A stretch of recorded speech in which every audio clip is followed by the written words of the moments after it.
সুপ্রিয়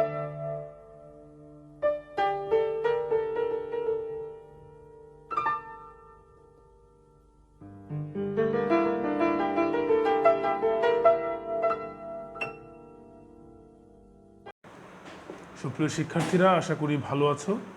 finance, banking ও বিমা প্রথম পত্র অষ্টম অধ্যায় তথা মূলধন বাজেটিং ও বিনিয়োগ সিদ্ধান্ত নিয়ে আমরা আজকে দ্বিতীয় ক্লাসটি করব। প্রথম ক্লাসে আমরা মূলধন বাজেটিংয়ের সমস্ত কনসেপ্টগুলো, বিষয়গুলো নিয়ে আলোচনা করেছি, যেমন মূলধন বাজেটিংয়ের গুরুত্ব, তার প্রকারভেদ, মূলধন বাজেটিংয়ের প্রক্রিয়া, মূলধন বাজেটিংয়ের কৌশলসমূহ, এবং সেই কৌশলসমূহ ব্যাখ্যা করার পরে আমরা প্রথম যে সনাতন পদ্ধতি রয়েছে মূলধন বাজেটিংয়ের যে পদ্ধতি, সেই পদ্ধতি অর্থাৎ গড় মুনাফার হার, সংক্ষেপে যাকে আমরা ARR বলি, ওই পদ্ধতিটা আমরা করেছি। তার উপর ভিত্তি করে আমরা একটা গাণিতিক সমস্যা সমাধান করেছি এবং আমরা এর সাথে সাথে আমরা সূত্রটিকে আমরা বিশ্লেষণ করে দেখেছি। গত ক্লাসের ভিডিও আমার ইউটিউব চ্যানেলে পার্ট 1 অষ্টম অধ্যায় পার্ট 1 নামে আছে। তার ধারাবাহিকতায় আজকে আমরা দ্বিতীয় ক্লাস।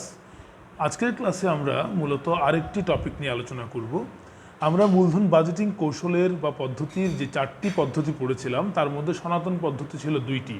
প্রথম পদ্ধতি গড় মুনাফার হার তথা এভারেজ রেট অফ রিটার্ন, যাকে সংক্ষেপে আমরা ARR বলি, তা আমরা পড়েছিলাম। ARR নির্ণয়ের কৌশলের পরে আজকে আমরা দ্বিতীয় যে সনাতন পদ্ধতির যে কৌশল PBP, যার ফুল ফর্ম হচ্ছে পে ব্যাক পিরিয়ড, যাকে সংক্ষেপে বাংলায় বলে পে ব্যাক পদ্ধতি কিংবা সময় পরিশোধ সময়কাল পদ্ধতি। আবার বলছি, পে ব্যাক পিরিয়ড PBP, বাংলায় বলে পরিশোধ সময়কাল অথবা পে ব্যাক সময় পদ্ধতি। এই পদ্ধতির সম্পর্কে বিস্তারিত জানবার আগে আমাদের প্রথমে এই পদ্ধতি কেন, এই পদ্ধতিটি কি এবং এই পদ্ধতি কি কাজে ব্যবহৃত হয় সেই সম্পর্কে আমাদেরকে জানতে হবে। প্রথমত যদি আমরা বলি পে ব্যাক পিরিয়ড, আমরা যদি বলি পে ব্যাক অর্থাৎ যে টাকাটা পে করলাম তাকে ব্যাক করতে কত সময় লাগবে, পে ব্যাক। পরিশোধ সময়কাল, যে টাকাটা আমি বিনিয়োগ করলাম সেই টাকাটা কতদিন পরে পরিশোধিত হবে। যদি ব্যাখ্যা করে বলি, ধরে নিলাম আমার কাছে 1 কোটি টাকা আছে। এই 1 কোটি টাকা আমি কোনো একটি প্রকল্পে, ধরে নিলাম প্রকল্পের নাম হচ্ছে পদ্মা প্রকল্পে আমি বিনিয়োগ করলাম। পদ্মা প্রকল্পে বিনিয়োগ করবার পরে আমি ধরে নিলাম আমার সময় হচ্ছে 5 বছর। 5 বছরের মধ্যেই আমার বিনিয়োজিত টাকাটা উঠে আসতে হবে। আমরা সাধারণত ব্যবসা করলে আমরা বলি যে আমার টাকাটা কবে উঠবে, আমার পুঁজি যেটা সিলেটিতে পুঁজি বলি বা ক্যাপিটাল বলি, সেটা আমার কবে উঠবে। ঠিক তেমনি করে যখন ক্যাপিটাল বাজেটিং করতে যায় সেক্ষেত্রে মানুষ চিন্তা করে কতদিন পরে আমার বিনিয়োজিত মূলধন আমার কাছে ফেরত আসবে। এই কত দিন পরে ফেরত আসবে, এই কত দিনটা নির্ণয় করার যে পদ্ধতি, তাকে বলা হয় হচ্ছে পে ব্যাক পিরিয়ড। এই কত দিন আমরা নির্ণয় করবো, বছরে নির্ণয় করব কত বছরের মধ্যে আমার টাকাটা ফেরত আসবে। অর্থাৎ বই বলছে বিনিয়োগকৃত অর্থ কত সময়ে ফেরত আসবে তার নির্ণয় করার যে কৌশল, তাকে বলা হচ্ছে পে ব্যাক। এই পে ব্যাক পদ্ধতি কী কেন হেল্প করে? আমি যদি দেখি আমার 5 বছরের মধ্যে টাকাটা আসছে না, আমার টাইম ভ্যালু অফ মানি অনুসারে আমার টাকাটা 5 বছরের মধ্যে না আসলে লসে পড়বো, তাহলে আমি বিনিয়োগ করব না। তাহলে এই পে ব্যাক পিরিয়ডের মধ্য দিয়েও বিনিয়োগ সিদ্ধান্ত নেওয়া যায়। এখন আমরা পে ব্যাক পিরিয়ডের সূত্র ব্যাখ্যা করব, সেই সূত্রটাকে আমরা বিশ্লেষণ করব। তার পরবর্তীতে আমরা একটি অঙ্ক সমাধানের মধ্য দিয়ে আমরা পে ব্যাক পিরিয়ডের বিষয়টা সামগ্রিকভাবে বুঝব।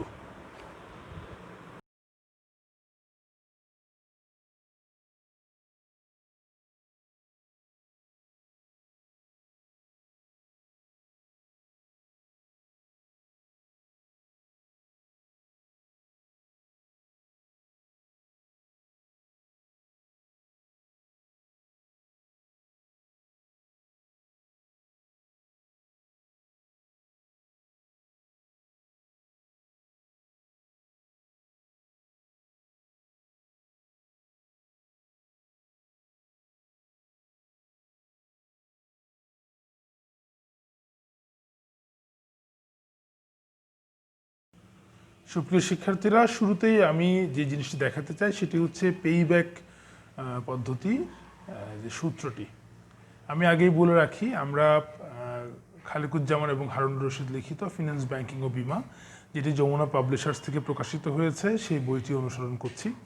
PBP equal to A plus NCO minus C by D, এটা হচ্ছে আমাদের সূত্র।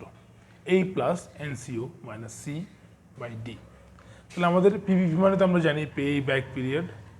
এখন আমাদের জানতে হবে এই এ মানে কি, এনসিও মানে কি, সি মানে কি, ডি মানে কি। এ হচ্ছে সেই বছরটি যেই বছরে আমার বিনিয়োজিত অর্থ অর্জিত হয়েছে, যে বছর বিনিয়োজিত অর্থ অর্জিত হয়েছে, এটা হচ্ছে আমার এ। এনসিও হচ্ছে net cash outflow, cash outflow মানে যে টাকাটা আমার নিজের থেকে গেছে, বাইরের দিকে গেছে, আউটফ্লো। তার মানে এনসিও মানে হচ্ছে আমার বিনিয়োগকৃত অর্থ বা নেট বিনিয়োগ, যেহেতু নেট আছে। সি হচ্ছে আমার বছরের, এই বছরের যে বছরটা আমরা নির্ণয় করছি এই বছরের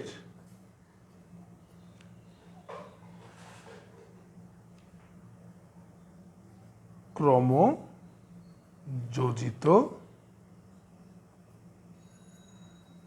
নগদ প্রবাহ। আর ডি হচ্ছে এই বছরের পরবর্তী বছরে নগদ প্রবাহ। পার্থক্যটা আমাদের বুঝতে হবে, যেই বছর বিনিয়োজিত অর্থ অর্জিত হয়েছে বছরটা, এ মানে বছর। এনসিও তো ক্যাশ আউটফ্লো, তার মানে নিট বিনিয়োগ, যে টাকাটা আমার নিজের থেকে গেছে। আর সি হচ্ছে এই বছরের ক্রমযোজিত, এই কথাটা মনে রাখতে হবে, ক্রমযোজিত, নর্মালটা না, ক্রমযোজিত নগদ প্রবাহ, তার মানে আমাদের নগদ প্রবাহের অঙ্ক এটা। এই বছরের পরবর্তী বছরের, অর্থাৎ এই বছর যেটা থাকবে তার পরবর্তী বছরের নগদ প্রবাহ। এখানে কিন্তু ক্রমযোজিত নেই, তার মানে শুধু নগদ প্রবাহ। সিতে ক্রমযোজিত আছে, মানে ক্রমযোজিত নগদ প্রবাহ, এটা শুধু নগদ প্রবাহ, তার মানে দুইটা কলাম হবে, আমরা বুঝে ফেললাম। আমি একটা এক্সাম্পল দিয়ে যদি দেখাই তাহলে তোমরা বুঝতে পারবে।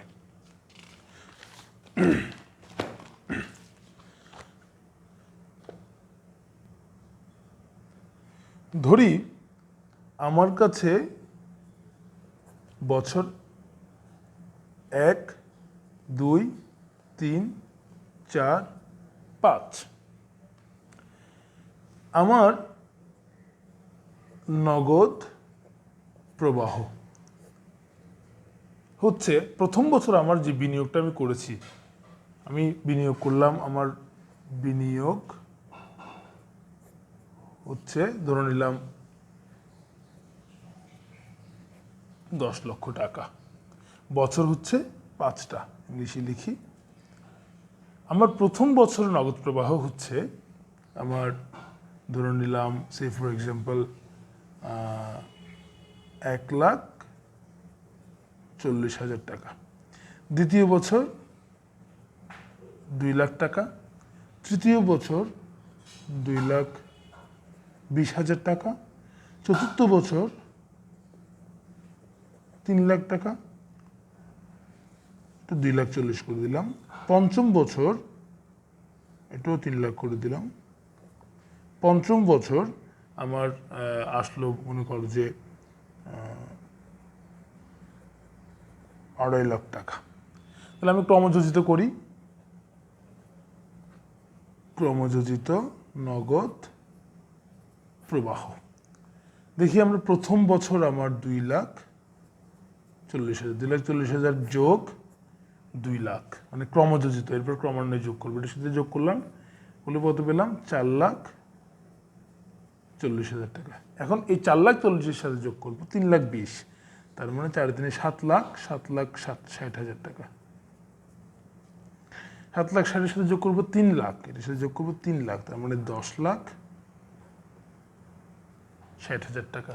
তার সাথে যোগ করবো লাস্টেরটা, তার মানে 13,10,000 টাকা। এটা হচ্ছে আমার ক্রমযোজিত নগদ প্রবাহ। তাহলে আমাদেরকে বিনিয়োগ করেছি আমরা কত, আমি এবার বুঝাই তোমাদেরকে। আমরা পেয়েছি পিবিপি ইকুয়াল টু, আমরা ধরে নিয়েছিলাম, আমরা বলেছিলাম সূত্র হচ্ছে A plus NCO minus C/D। আমাদের নির্ণয় করতে হয় পিবিপির জন্য এ কোথায়। আমরা জানি আমরা বিনিয়োগ করেছি 10 লক্ষ টাকা। এই মানে বলেছিলাম যেই বছর বিনিয়োগকৃত টাকা অর্জিত হয়েছে, প্রথম বছরে মোট ছিল এত, দ্বিতীয় বছরে মোট হয়েছে এত, তৃতীয় বছরে মোট হয়েছে, চতুর্থ বছরে গিয়ে আমার 10 লাখ টাকা উঠে গেছে, তার মানে আমার বিনিয়োগের টাকাটা পুরোটা উঠে গেছে। তার মানে এই যে বছরটা, চতুর্থ বছর, এটা হচ্ছে আমার এ। তাহলে এই পেলাম আমি 4, চতুর্থ বছর। দিলাম NCO মানে নেট ক্যাশ আউটফ্লো, আমি করেছি বিনিয়োগ হচ্ছে, নেট বিনিয়োগ আমার 10 লক্ষ টাকা, আমি লিখে ফেললাম 10 লক্ষ টাকা। মাইনাস সি বের করতে হবে। সি মানে আমরা পড়েছি যেই বছর টাকা অর্জিত হয়েছে সেই বছরের ক্রমযোজিত নগদ প্রবাহ, মানে এটা হচ্ছে সি। তার মানে সি হচ্ছে 10,60,000 টাকা। বলছে ডি হচ্ছে যে বছর টাকা অর্জিত তার পরবর্তী বছরের নগদ প্রবাহ, ক্রমযোজিত নয়, নগদ প্রবাহ। তার মানে এটা হচ্ছে ডি। তাহলে মনে রাখার একটা সহজ সিস্টেম বলে দিই, ABCD, ABCD, বি তো আমাদের লাগছে না, ABCD বলছে এ হবে, তার লাইনে BC, তার মাঝখানটা ডি, ABCD, ABCD এভাবে মনে রাখতে হবে। তাহলে 2,50,000 টাকা। আমরা এখন যদি 4-এর সাথে এটা যদি করি মাইনাস 60,000, 2,50,000, এটা করলে আমার যা বেরোবে এটাই হচ্ছে আমার পিবিপি। এ হচ্ছে আমাদের পিবিপির সিস্টেম। এরপর আমরা একটা অঙ্ক করে এই জিনিসটা বোঝার চেষ্টা করব। পুরোটা আমরা অঙ্ক করে দেখব, একটা সৃজনশীল করে দেখব।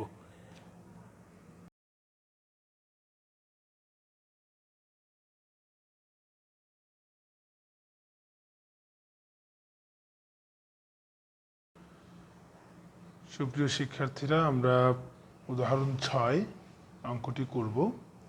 কেননা একটু আগে বলে রাখি যে ARR করার সময় আমরা এখান থেকে কর পূর্ববর্তী নিট মুনাফা বের করে তার থেকে আমরা অবচয় এবং ভগ্নাবশেষ মূল্য এইসব কিছু হিসেব করে অবচয় বিয়োগ দিয়ে আমরা বের করেছিলাম। যেমন আমরা একটা এক্সাম্পল দিয়ে দেখাই। আমরা বলেছিলাম বিক্রয় মাইনাস স্থায়ী ব্যয় মাইনাস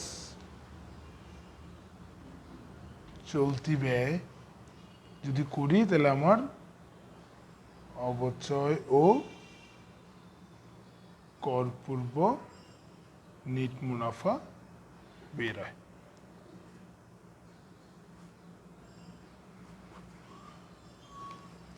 এখন এখান থেকে যদি আমি অবচয় বিয়োগ করি তাহলে আমার করপূর্ব নিট মুনাফা নির্ণীত হয়। এখান থেকে যদি আমি কর বিয়োগ করি তাহলে আমার পরবর্তী নিট মুনাফা নির্ণয় করা হয়।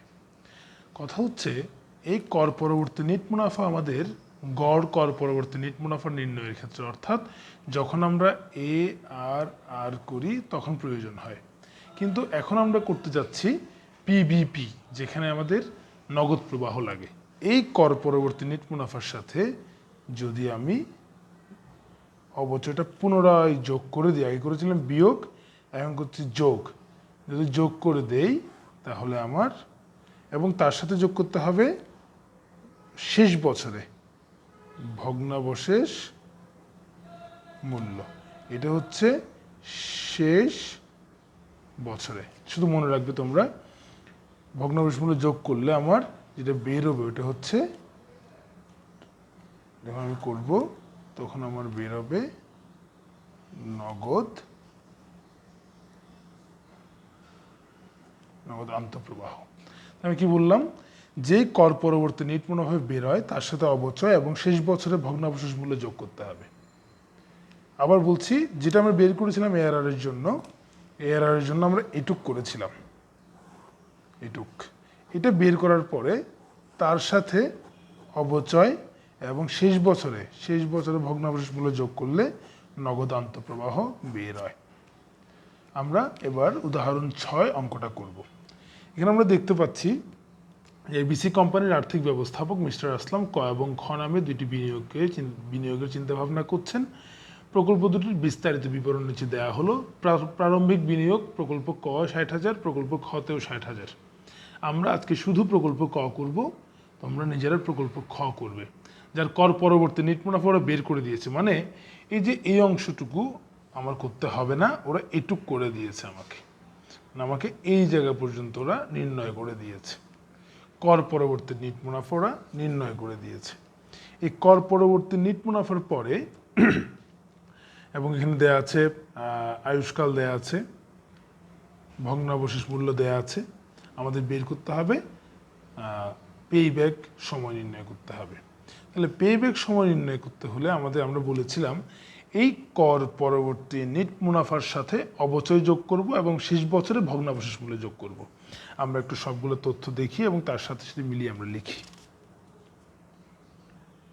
এখন আমরা দেখতে পাচ্ছি বছর 1, 2, 3, 4, 5 সেই অনুযায়ী কর পরবর্তী নেট মুনাফা দেওয়া আছে, আমাকে অবচয় নির্ণয় করতে হবে। আমরা জানি অবচয় নির্ণয় করলে কর পরবর্তী নেট মুনাফার সাথে অবচয় যোগ করলে আমার নগদ প্রবাহ বের হবে। তাহলে আমি অবচয় বের করি, যেটা বার্ষিক আকারে বের করছি। আমরা জানি প্রারম্ভিক বিনিয়োগ বিয়োগ ভগ্নাবশেষ মূল্য, তার সাথে বিয়োগ করতে হবে, ভাগ দিতে হবে আয়ুষ্কাল। আমরা এখানে দেখতে পাচ্ছি প্রারম্ভিক বিনিয়োগ আমার 60,000 টাকা, ভগ্নাবশেষ মূল্য প্রকল্প কর দেয়া আছে 3,000 টাকা, আয়ুষ্কাল হচ্ছে 5 বছর। আমি ভাগ করি, 60 থেকে 3,000 বিয়োগ করলে আমি পাই হচ্ছে 57,000 টাকা ভাগ 5 সমান 11,400 টাকা। এখন আমি বের করব নগদ আন্তঃপ্রবাহ নির্ণয় করব। তাহলে আমাদের এখানে বিবরণ লাগবে, তার সাথে আমার বছর হচ্ছে 5টা। প্রথম বছর, দ্বিতীয় বছর, তৃতীয় বছর, চতুর্থ বছর, পঞ্চম বছর।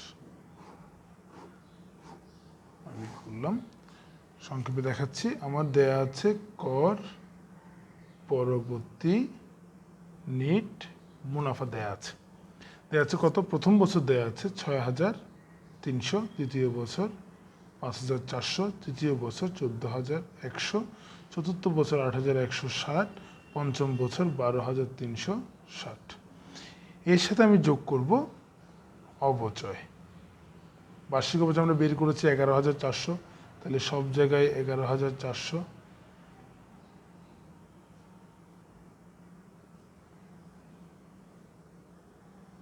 যোগ করলাম, আর শেষ বছরে গিয়ে আমার যোগ করতে হবে ভগ্নাবশেষ মূল্য শেষ বছরে। তাহলে ভগ্নাবশেষ মূল্য ছিল আমার 3,000 টাকা।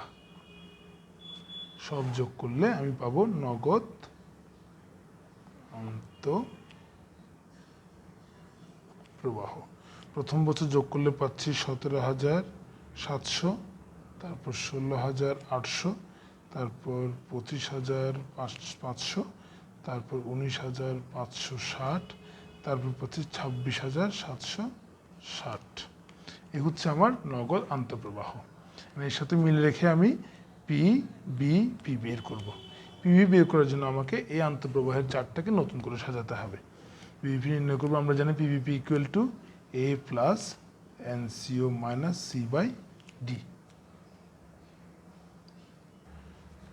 এখন আমরা পেব্যাক পিরিয়ড নির্ণয় করব। আমাদেরকে আবার চার্টটা নতুন করে লিখতে হবে, নগদ প্রবাহের চার্টটা। এখানে হচ্ছে বছর আমি সংক্ষেপে করছি, তোমরা সুন্দর করে লিখবে। নগদ অন্তঃপ্রবাহ, এরপর হচ্ছে ক্রমযোজিত নগদ প্রবাহ বা নগদ আন্তঃপ্রবাহ। আমি তিনটাকে ভাগ করলাম। বছর 1, বছর 2, 3, 4, 5। প্রথম বছর 17,700, দ্বিতীয় বছর 16,800, তৃতীয় বছর 25,500, তারপর 19,560, তারপর 26,760। এখন আমি ক্রমযোজিত নগদ প্রবাহ বের করব, ক্যালকুলেটরের সহযোগিতা নেব। প্রথম বছর 17,700, দ্বিতীয় বছর 17,700 সাথে 16,800 যোগ করতে হবে। 17,700 যোগ 16,800 সমান হচ্ছে 34,500। এটার সাথে এখন তৃতীয় বছর যোগ করতে হবে 25,500, তার মানে পাচ্ছি 60,000। তার সাথে যোগ করতে হবে 19,560, তাহলে পাচ্ছি 79,560। তার সাথে যোগ করতে হবে 26,760, পাচ্ছি 1,06,320। এ হচ্ছে আমার ক্রমযোজিত নগদ প্রবাহ। এখন আমি এখান থেকে পিভিপি বের করব। আমরা জানি PVP equal to A plus NCO minus C by D. তাহলে এখানে এই বের করতে হবে আমাকে। এই কোথায়? এই হচ্ছে যে বছর আমার টাকাটা উঠেছে। আমার প্রারম্ভিক বিনিয়োগ ছিল 60,000 টাকা, তাহলে আমার টাকাটা উঠেছে এখানে, আমি দিলাম। সাধারণভাবে দেখতে গেলে 3 বছরে আমার পুরো টাকাটা উঠেছে, 3 হচ্ছে আমার পেব্যাক পিরিয়ড। কিন্তু আমি অঙ্ক করে দেখাবো আমাদের অ্যাজাম্পশনটা ঠিক আছে কিনা। যদি এটা এ হয় তাহলে সি হচ্ছে এইটা আর ডি হচ্ছে এটা। তাহলে এ সি ডি আমরা পেয়েছি। এ হচ্ছে 3, এনসিও হচ্ছে 60,000, সি হচ্ছে 60,000, ডি হচ্ছে 19,560। 3 যোগ 60 থেকে 60,000 গেলে 0, 19,560। 3 যোগ 0 সমান 3 বছর। যদি এটা 60,000 না হতো, অন্য কিছু হতো, তাহলে এটা 3.2 বছর, 3.3 বছর এরকম হতে পারতো। এই হচ্ছে আমাদের পেব্যাক পিরিয়ডের অঙ্ক। তার মানে আমাদের পিভিপি হচ্ছে 3 বছর, অর্থাৎ আমি যে বিনিয়োগটা করলাম 60,000 টাকা, এটা 3 বছরে উঠে আসবে। ধন্যবাদ সবাইকে।